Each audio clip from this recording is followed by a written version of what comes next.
school record, 3 touchdowns. So really proud of DeAndre and happy for him. I thought we were solid in special teams.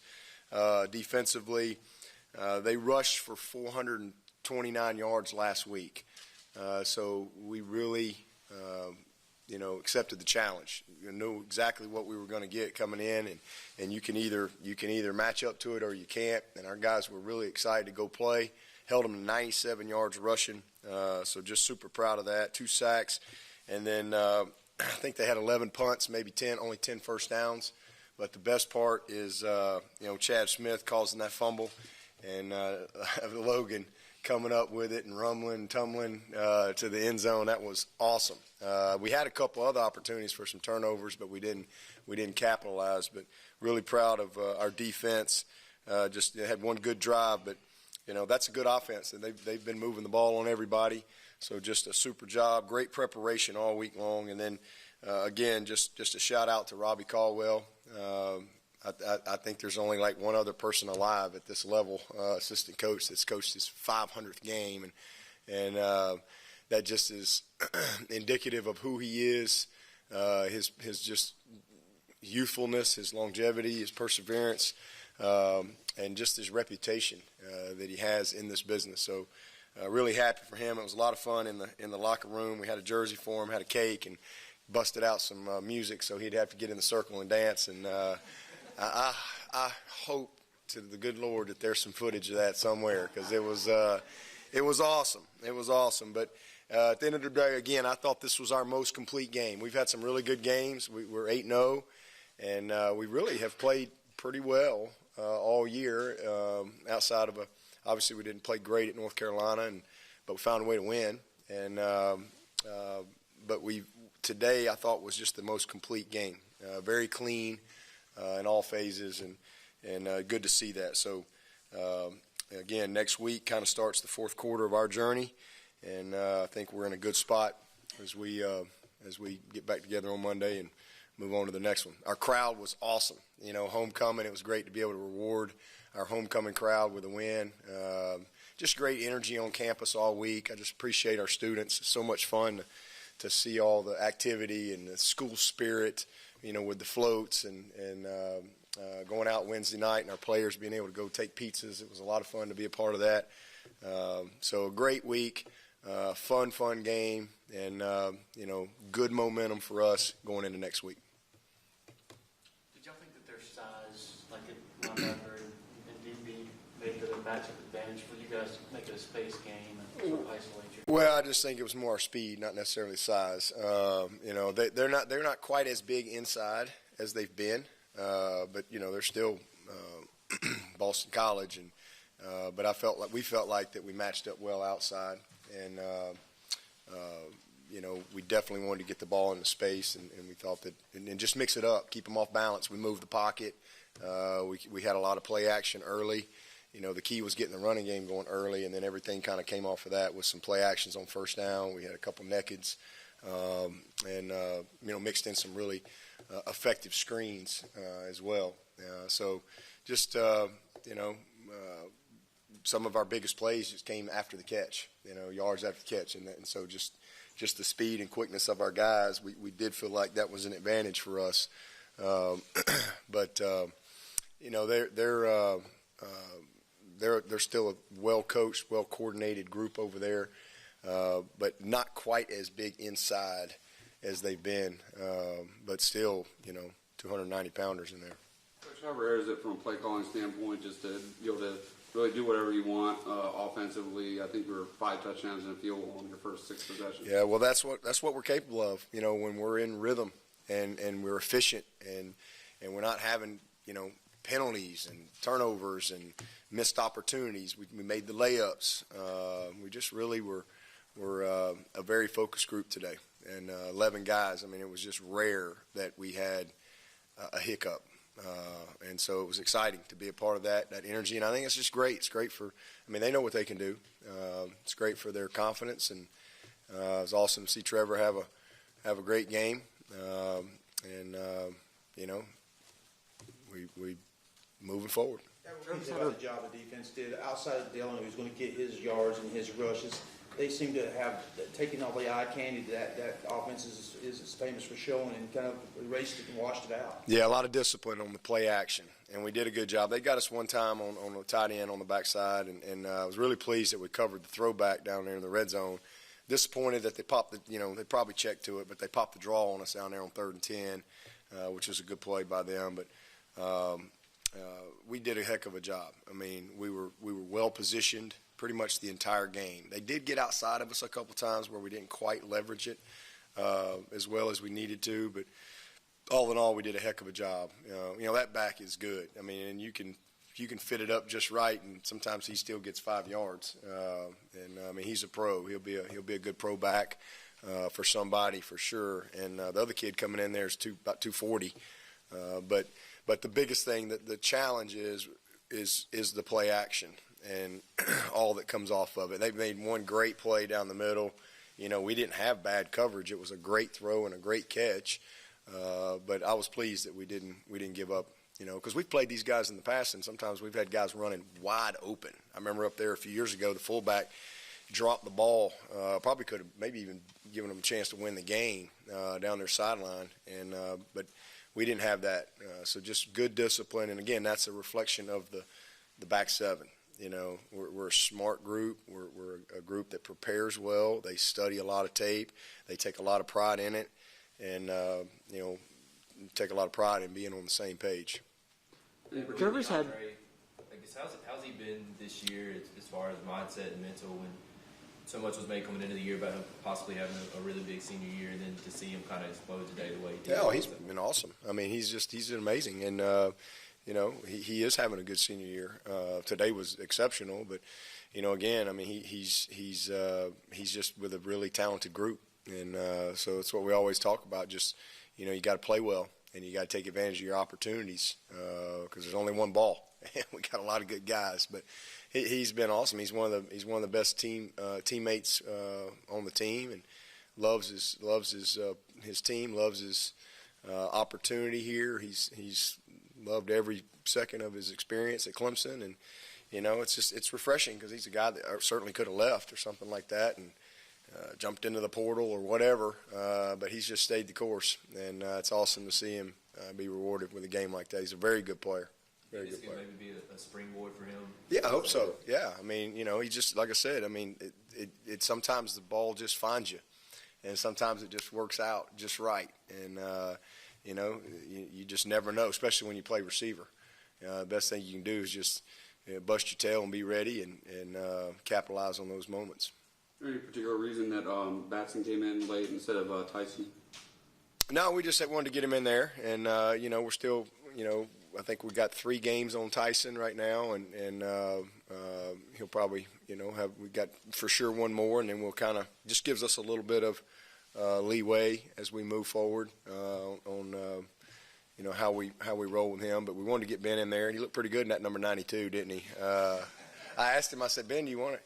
You're going in at quarterback. You want to change back? He goes, no, I'm wearing 92. I said, all right, let's go with it. So I don't know how many 92s have taken a snap at quarterback this year in the NCAA, but it was great. Ben actually got in on a lot of special teams action too, and he's a unbelievably unselfish kid because he can help our team, and probably would really have a lot of opportunity if he moved over to the defensive side, but we just haven't. We just can't afford to move him right now, and but he's just super unselfish, and so we've tried to mix him in on some special teams when we can, and he's a tough kid that can run, but it was good to see him get in there. Did Xavier Thomas dress out tonight? No, we didn't have him out there. He's doing good. He was a lot better Friday, but you don't practice against these guys. This is not a game that you wear shorts all week and then show up and play on Saturday. But he was a lot better, but we just didn't want to have a setback and him be out there and the noise and all that stuff. And so he's hopefully ready to go on Monday and have a full week of practice and be ready to get back in there. He's chomping at the bit, but we didn't make that decision until Friday, and just again, the noise and all the stuff out there, just kind of remove that from him and let him rest and stay on track. Were you impressed with what your front was able to do? Yeah, absolutely. Especially without him in there. Absolutely, yeah. 2 weeks in a row, I mean, Xavier's an unbelievable player, and those guys have really stepped up and filled the void. Did a great job. Those guys are getting better and better, and our confidence has grown. And 8 games in, we've I think developed the type of depth that we're going to need for this next phase of our season. So it's exciting, and get X back healthy. That's all that's going to do is help us. Dabo, Kayvon Wallace, does he get enough accolades in his game as far as run support? Probably not. I mean, he's just he or Muse. I mean, how about Muse with a form tackle on a 250-pound back? I mean, that was awesome. Tanner's going to be one of those guys that somebody's going to draft, and he's going to be a heck of a pro. He's probably going to have to move up to Will and play in the box, but he can do it. He's physical. He's a heck of an athlete. He can run. He can play all the special teams. He's a very good safety for us. Again, next level, he's probably going to play Willie, but he can do it. And a play like that, demonstrates that. But Kayvon's the same way. Kayvon is just kind of a blue-collar guy, goes about his business. He's a great teammate. He really takes a lot of pride in his performance. He cares, he studies, he takes care of his body, he really works hard at it, and he's just been a heck of a player for us. It's fun to see those guys because, they're seniors, they're having their best year, although he could have probably had a pick six tonight on that one, but those guys are having a great season. It's good to see that. Trevor's had great games, but is it different to see him have an efficient game, 3 incomplete passes, 3 touchdowns, especially with no turnovers? Well, I mean, that's like a crazy, exceptional game. I mean, that's like freaky good. He's been really good, but, we're 8-0, and maybe people will focus on that instead of 8 passes. He's had 8 bad passes probably all year, with his turnovers, and so maybe we can stop focusing on his few bad plays. And he's had a million good plays. But tonight was just exceptional, in 2 quarters and a fourth or whatever it was. So pretty special. With Xavier, is he still technically in concussion protocol or is he cautionary? Yeah, he was in protocol, but like I said, he was a lot better on Friday. But you're not going to put a guy out there in that situation. But feel like he'll be ready to go on Monday. But we'll see. I'm sure they'll meet with him tomorrow and do one more check with him. But hopefully he'll be get the green light and be ready to get back out there. Coach, you flew Bobby Bowden up to celebrate his 90th birthday. How did that kind of come about, and how much of a kick did your players get out of listening to him talk? Oh, it was awesome. It really was an amazing experience. Well, Terry, obviously he's working with us, and he had been wanting to come to a game, and so I've been planning to come to this game all year since the summer. So we knew he was coming, and I was like, well, if he's coming, let's take advantage of it. And how many more opportunities is Bobby Bowden going to have a chance to get in front of a team? And but he came in yesterday, and I got to spend about an hour with him, just he and I, in the stillness of my office. I mean, it was surreal. I mean, it was just unbelievable to sit there with Coach and just talk, and we talked about a lot of things. It was a moment I will never forget. And he's going to be 90 here in a couple weeks, November 8th. And then the funny thing too, because we were in there and been in there for a while, and then it was time for me to meet. Every Friday I meet with the TV people, whoever's doing the game, at like 1 o'clock. And so they opened up the door. It was time for the TV people to come in, and so they come walking in, and and they sit down, and there's Bobby Bowden sitting in the chair. And I'm like, y'all don't mind if Coach Bowden just sits around? He's going to just sit through this with us. He's done a few of these in his day. And their faces were like, okay, I didn't think I'd be walking in here and Bobby Bowden be sitting here, for their Friday session with Coach Sweeney. So it was pretty cool having him just sitting in there. And so we had a great time. And then he spoke to the team at 1:50, did our chapel service. And it was just awesome. I mean, amazing, sharp. I mean, it's unbelievable how sharp he is. His hips bother him a little bit. He wasn't real happy about that. But funny and just such a great perspective. So it was a blessing. I mean, it was an unbelievable blessing. And I'm sure something that those guys will never forget. 20 years, 30 years from now, they'll probably appreciate it more and go, God, I met that guy. So it was a cool moment. And then obviously came to the game and had a chance to. We wanted to get him out there on the field too and let him just smell it. So he was, and I told him out there on the field, I said, it's nice to shake your hand out here, and I'm not having to compete against you. But he was great. It was a lot of fun. Have you gotten a chance to say anything to DeAndre after the game? Overton? Yeah, absolutely. Yeah, he got the MVP. He got the O'Rourke McFadden leather helmet award from the Boston College, Paul Cristione, that group. They come in, they present the trophy, and then they award a leather helmet. And so he's in a pretty good list of MVPs that have won that. Spiller won the first one back in 2008, and so he's in a pretty good group. So absolutely, yeah. Coach, when did you get the pink blazer? This is, I think, $49 at Belk. If anybody's looking for this, believe that, isn't that what it is, Kath? $49 at Belk. So our ladies clinic this past summer, we had over 3,000 women at the ladies clinic, and so Kath and the committee, they came up with the big plan. We were going to do the orange carpet, and it was kind of fun. And so they introduced me, and so I came out and did my thing, had some fun, and then I actually had on my orange jacket, I think is what I had on. And then Kath surprised me. She comes out and she's like, and I didn't know this was going to happen. She goes, we actually have something better. And she pulls out this pink jacket. And so this was what I had for the ladies clinic. And so anyway, after the ladies clinic, I was like, you know what?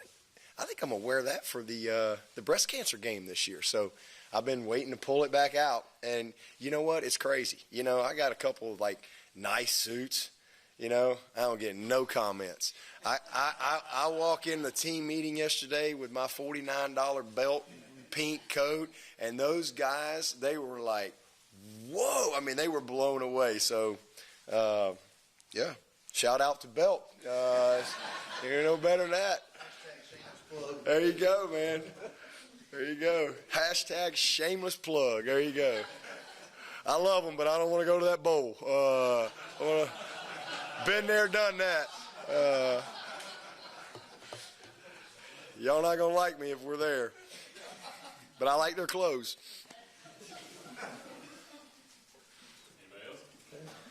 All right. Thank y'all.